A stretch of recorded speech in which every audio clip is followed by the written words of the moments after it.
Hej venner. Så nåede vi til Key West og betonklodsen. Alle lige skal have et billede af. Og der er sorte mennesker. Der er simpelthen et gidemarked. Og ja, hvis man svømmer den vej ud der, så er der 144 km eller 90 miles til Cuba. Og det er Atlanterhavet derude. Og ja, Nordamerika, det er bare den vej op af strassen der. Så er det bare at køre. Til sidst så ender du i Canada. Det her det er det sydligste punkt i USA. Der er 200 km cirka til Miami. Så af små øer og broer, bro hele vejen. Det er en helt vildt fed tur, men det tager lang tid at køre herude.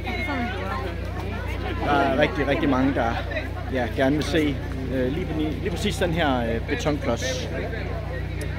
Så det er vist bare lige at sige wow. Jeg prøver lige at vende kameraet, så kan jeg lige gå lidt rundt her.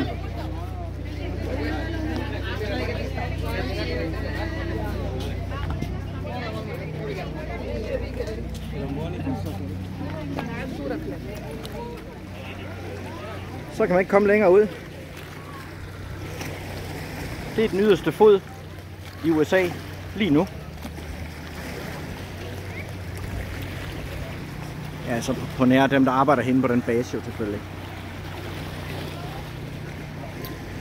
Stenen og køen var det vanvittigt.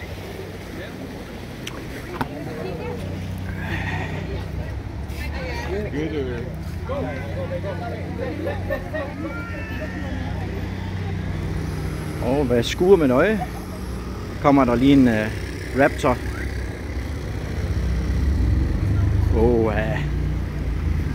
Hvor den fed mand.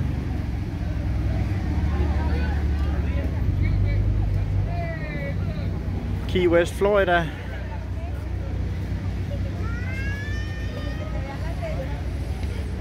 Så kan det faktisk kun gå opad herfra. Det er set med vildt dumt.